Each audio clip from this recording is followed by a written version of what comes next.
ಒಂದು ಮನೆ ಎಂದ ಮೇಲೆ ಆ ಮನೆಯಲ್ಲಿ ವಿವಿಧ ಕೋಣೆಗಳಿರುತ್ತವೆ. ಅವುಗಳಲ್ಲಿ ದೇವರ ಕೋಣೆಯು ಹೆಚ್ಚಿನ ಸಕಾರಾತ್ಮಕತೆ ತುಂಬಿರುವ ಸ್ಥಳವಾಗಿದೆ. ಈ ಸ್ಥಳದಲ್ಲಿ ಪ್ರತಿನಿತ್ಯವೂ ದೇವರ ಆರಾಧನೆಯನ್ನು ಮಾಡುವುದರಿಂದ ಮನೆಯ ಜನರು ಪ್ರಗತಿ ಹೊಂದುತ್ತಾರೆ ಮತ್ತು ದೇವಾನುದೇವತೆಗಳ ಆಶೀರ್ವಾದವೂ ಇರುತ್ತದೆ. ಆದರೆ ದೇವರ ಪೂಜೆಯನ್ನು ಮಾಡುವ ಸಮಯದಲ್ಲಿ ಕೆಲವು ತಪ್ಪುಗಳನ್ನು ಮಾಡಿದರೆ ನಕಾರಾತ್ಮಕತೆ ಹರಡಲು ಪ್ರಾರಂಭಿಸುತ್ತದೆ. ಶಾಸ್ತ್ರದಲ್ಲಿ ಮನೆಯ ದೇವರ ಕೋಣೆಗೆ ಪ್ರಮುಖ ಸ್ಥಾನವನ್ನು ನೀಡಲಾಗಿದೆ ಮತ್ತು ಅದಕ್ಕೆ ಸಂಬಂಧಿಸಿದ ಕೆಲವು ವಾಸ್ತು ನಿಯಮಗಳನ್ನು ಸಹ ವಿವರಿಸಲಾಗಿದೆ.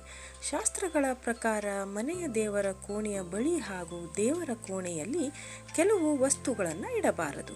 ಇದರಿಂದ ನಕಾರಾತ್ಮಕತೆಯು ಪ್ರಭಾವ ಬೀರುತ್ತದೆ. ಹಾಗಾಗಿ ಈ ವಸ್ತುಗಳನ್ನು ದೇವರ ಕೋಣೆಯ ಬಳಿ ಇಡಬಾರದು. ಇಂತಹ ಪುಸ್ತಕಗಳನ್ನು ದೇವರ ಕೋಣೆಯಲ್ಲಿಡದಿರಿ.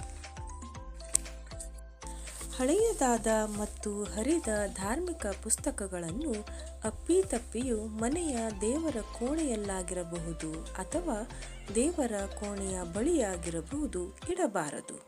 ಅಂತಹ ಪುಸ್ತಕಗಳನ್ನು ಇಟ್ಟುಕೊಳ್ಳುವುದರಿಂದ ನಕಾರಾತ್ಮಕತೆ ಹರಡುತ್ತದೆ ಮತ್ತು ಪೂಜೆಯ ಪೂರ್ಣ ಫಲಿತಾಂಶವನ್ನು ಪಡೆದುಕೊಳ್ಳಲು ನಿಮಗೆ ಸಾಧ್ಯವಾಗದೇ ಇರಬಹುದು. ಹಳೆಯ ಅಥವಾ ಹರಿದ ಧಾರ್ಮಿಕ ಗ್ರಂಥಗಳನ್ನು ದೇವರ ಕೋಣೆಯಲ್ಲಿ ಇಡಬೇಡಿ. ಬಾಡಿದ ಹೂವುಗಳು.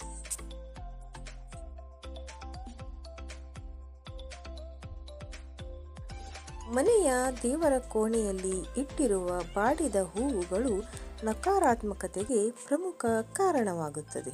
ಇದು ಅಲ್ಲಿ ವಾಸಿಸುವ ಜನರ ಜೀವನದಲ್ಲಿ ನಕಾರಾತ್ಮಕತೆಯನ್ನು ತರುತ್ತದೆ ಮತ್ತು ಅವರು ಆಗಾಗ್ಗೆ ಮಾನಸಿಕ ಒತ್ತಡವನ್ನು ಎದುರಿಸುವಂತೆ ಮಾಡುತ್ತದೆ. ಮನೆಯ ದೇವರ ಕೋಣೆಯಲ್ಲಾಗಿರಬಹುದು ಅಥವಾ ದೇವರ ಕೋಣೆಯ ಅಕ್ಕಪಕ್ಕದಲ್ಲಾಗಿರಬಹುದು ಬಾಡಿದ ಹೂವುಗಳನ್ನು ಇಟ್ಟುಕೊಳ್ಳದಿರಿ.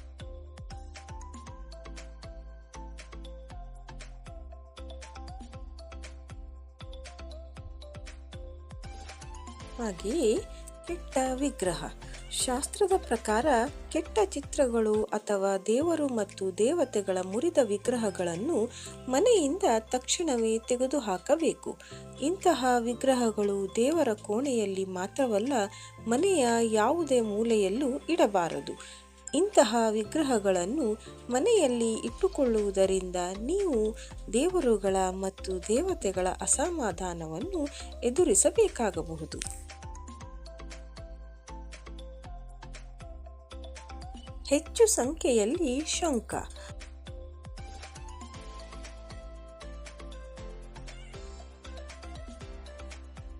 ಶಾಸ್ತ್ರದ ಪ್ರಕಾರ ಮನೆಯಲ್ಲಿ ಒಂದಕ್ಕಿಂತ ಹೆಚ್ಚು ಶಂಖಗಳನ್ನು ಇಡಬಾರದು. ನೀವು ಮನೆಯಲ್ಲಿ ಒಂದಕ್ಕಿಂತ ಹೆಚ್ಚು ಶಂಖಗಳನ್ನು ಇಟ್ಟುಕೊಂಡರೆ ಅದು ವಾಸ್ತುದೋಷವನ್ನು ಉಂಟು ಮಾಡುತ್ತದೆ ಮತ್ತು ಮನೆಯ ಸದಸ್ಯರು ಅನೇಕ ಸಮಸ್ಯೆಗಳನ್ನು ಎದುರಿಸುವಂತೆ ಮಾಡುತ್ತದೆ. ಸ್ವಚ್ಛತೆಯತ್ತ ಗಮನವಿರಲಿ. ಮನೆಯ ದೇವರ ಕೋಣೆಯನ್ನು ನಿಯಮಿತವಾಗಿ ಸ್ವಚ್ಛಗೊಳಿಸುವುದು ತುಂಬಾ ಮುಖ್ಯವಾಗಿರುತ್ತದೆ. ದೇವರ ಕೋಣೆಯ ಹತ್ತಿರದಲ್ಲಿ ಎಲ್ಲಿಯೂ ಕಸ ಇರಬಾರದು.